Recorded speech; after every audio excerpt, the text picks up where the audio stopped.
Meus amigos, boa tarde, pessoal da TV Nassau. Vamos começar hoje o nosso programa Pensando Direito, um programa voltado para os alunos de Direito, trazendo explicações sobre muitos casos, muitos temas importantes para a sociedade. Hoje, a gente traz o nosso amigo Vitor Marques. Bom, Vitor. Hoje a gente vai falar sobre o caso do deputado Daniel Silveira, caso muito polêmico, com muitas nuances. E o Vitor aqui vai dar algumas explicações para a gente. Então, para começar, Vitor, à luz da justiça, o que se pode falar sobre liberdade de expressão? Foi o motivo qual o deputado acabou sendo julgado e condenado. Bom, vamos lá. Primeiro, obrigado pelo convite. Prazer não estar aqui. É importante salientar o seguinte: a liberdade de expressão é um direito constitucional. É um direito que todos nós temos, assim como vários outros, também asseguração da Constituição. E não há um limite na lei do que seria, vamos usar como exemplo, uma linha. Você não pode passar dessa linha, não há algo expresso. O limite da liberdade de expressão em si consiste no momento em que essa liberdade começa a afetar o direito do outro. Por exemplo, nós temos direito à honra, nós temos direito à liberdade religiosa, nós temos direito a ir e vir, e a partir do momento que esses direitos começam a conflitar, tem que se fazer um balanço para que, na medida do possível, esses direitos possam conviver em harmonia.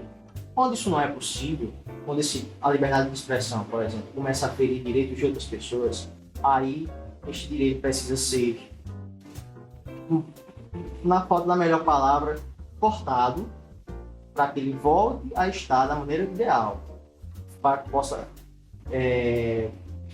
conviver de forma harmônica com os outros direitos. No caso do deputado, o que aconteceu?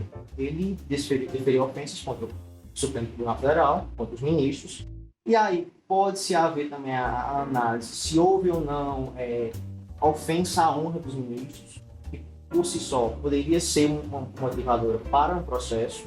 Mas a grande questão também é que o deputado ele deferiu palavras contra a ordem institucional. Então, assim, trazendo uma palavra mais popular, a partir do momento que a pessoa ofende a outra, essa liberdade de expressão precisa ser revista, né? Exatamente. Perfeito. Vitor, a condenação do deputado impede ele de exercer o mandato? Bom, a condenação dele foi, além da pena de prisão, a perda do mandato e dos direitos políticos por 8 anos. Certo. A impossibilidade de continuar com o mandato se dá com a cassação. Como ainda não houve um trânsito em julgado do processo dele, ainda há margem para essa análise. Quando existir um trânsito em julgado, que é, em outras palavras, a decisão em definitivo, não há mais recurso possível, aí sim pode-se haver a questão da cassação e o impedimento dele de continuar o mandato. No caso, enquanto a Câmara não cassar o mandato dele, ele continua exercendo o mandato dele. E essa é uma questão importante. Há ainda não há um entendimento concreto no próprio Supremo acerca disso. Sim. Alguns ministros entendem que essa cassação é automática, porque ele foi condenado e, quando houver o trânsito em julgado, ele já vai ser cassado. Outros ministros acreditam que é necessário um aval da Câmara para que essa cassação ocorra. É esse entendimento que ainda não está... Então seria como o homem, Daniel Silveira, foi julgado e condenado, mas o deputado continua ativo. Seria isso? O deputado também foi. Sim. Né? E o que está em jogo no deputado é justamente a questão dos direitos políticos e do mandato. Isso é necessário que haja essa diferenciação. Por quê? Ele foi condenado à prisão, o homem Daniel e o deputado Daniel foi condenado à perda do mandato e à cassação de seus direitos políticos. Na questão política, dos direitos políticos, há esse impasse se essa perda do mandato é automática, a partir do momento que há a decisão em definitivo já perde, ou se ainda a Câmara precisa dar esse aval. Entendi. Vitor, acho que esse é, nesse caso, uma das grandes dúvidas da população é induto da graça. eu vou ser sincero, eu nunca tinha ouvido esse termo. Já tinha casos de perdão, enfim, mas esse nome, Indulto da Graça, para mim é inédito. E acredito que para muita gente deve ter sido. Então, explica para a gente o que é o Indulto da Graça. Vamos lá, vou tentar explicar da forma mais simples possível. Certo? A graça é um perdão dado única e exclusivamente pelo presidente da República a quem ele achar que merece. É basicamente isso.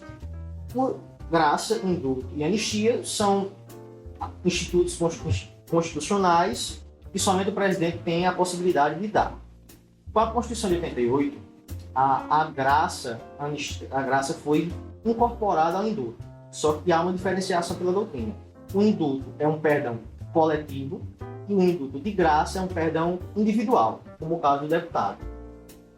O deputado, né, com todo o clamor político, enfim, sem puxar muito para a área partidária, aliado do presidente, o presidente julgou, achou que essa condenação fora injusta, que se devolvesse políticos, enfim, é um critério dele. É como você mencionou, é a decisão do presidente dar o indulto, então ele julga precedente ou não. Ao critério dele, e ele julgou válido dar esse indulto de graça ao deputado.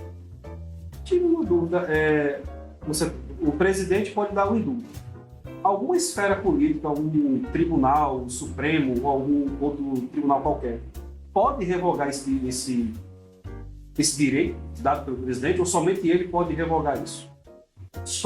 Trazendo para o caso concreto, é importante salientar o seguinte: essa graça foi dada antes do trânsito em julgado. Então, para a lei, ele foi perdoado sem ainda ter sido condenado. Ele ainda era inocente quando foi perdoado. E essa é a margem que existe para essa contestação. Certamente haverão deputados e senadores que irão buscar recorrer junto ao próprio Supremo acerca da decisão. E o próprio Supremo vai definir se há ou não a condição para que essa graça exista, essa graça seja válida, justamente por essa questão. Geralmente, né, a graça se dá quando há um trânsito em julgado, quando o investigado se torna condenado de fato, o que não aconteceu ainda porque não houve uma decisão definitiva. Há recursos a serem analisados. Como a própria Constituição define que não há crime anterior à lei que o proíba e só será considerado culpado quando houver uma condenação, trazendo esses dois ganchos constitucionais, esse perdão só faria sentido se houvesse uma condenação de fato, quando não houvesse mais para onde correr. E ainda há os mais diversos tipos de recurso cabíveis nesse caso. O deputado pode empurrar com jargão popular, empurrar com a barriga enquanto ele quiser. Caso ele busque uma reeleição, caso seja possível, ele pode empurrar enquanto ele puder. Essa é a questão. Entendeu? Até que ponto você julga que essa decisão específica do presidente pode ferir as relações interpoderes? Por exemplo, o presidente intervir numa decisão do Supremo. Na sua opinião, até que ponto essa atitude dele pode ferir essa relação interpoderes? É uma ação, ao meu ver, foi uma ação tanto equivocada. Por quê? Como eu disse anteriormente, não houve um trânsito em julgado. Tudo bem que há uma condenação, um mandado de prisão, mas que poderia ser recorrível de forma muito simples, porque ainda há margem para recurso. A partir do momento que o presidente dá uma anistia, perdoa um acusado sem que ele seja culpado, há essa margem justamente, há essa questão de se analisar. Se houve ou não essa interferência. Querendo ou não, o caso ainda não acabou, mas ele já interviu e já perdoou o deputado. Então, esse é o problema. Inclusive, citando a questão da lei de responsabilidades, né? Inclusive a ex-presidente Dilma fora empichada graças a essa lei, há salvo engano, no artigo 6º dessa lei, trazendo o caso específico do presidente. O presidente ele não pode interferir na dinâmica dos outros poderes. Ele, de forma alguma, pode interferir dessa forma. E, dependendo da análise, caso isso possa ser visto de forma efetiva e realmente reconhecido, ele, inclusive, pode ser responder pelo crime de responsabilidade. Esse caso, especificamente essa parte dele ter concedido tudo, pode vir para o presidente acontecer alguma ameaça jurídica, pode sofrer alguma sanção da esfera política, ou jurídica do Supremo, por exemplo? É possível caso esse entendimento se confirme que houve uma interferência por parte dele no Poder Judiciário. Porque, como eu disse anteriormente, ele perdoou alguém que ainda não estava, de fato, considerado culpado. Fora condenado, mas não é difícil nós encontrarmos casos de que, em caso de recurso, os condenados se tornam inocentes. Não é algo difícil de se achar. Então, caso ache essa comprovação de fato, esse entendimento, até por parte do próprio Congresso, que houve interferência por parte do presidente no Poder Judiciário, ele pode sim ser responsabilizado pela lei de responsabilidade e sofrer um processo de impeachment. Vocês estão vendo aí, gente, são situações muito polêmicas, coisas que tem que analisar com muita calma.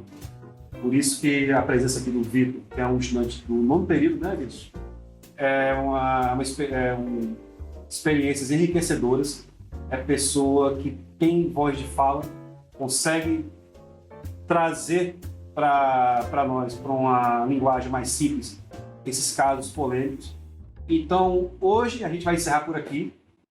Próxima semana a gente vai ter muito mais coisas para a gente debater acerca do curso de Direito. Então, Vitor, muito obrigado pela sua presença. Que agradeço. Satisfação. Igualmente. Ficamos por aqui e Pensando Direito volta na próxima semana.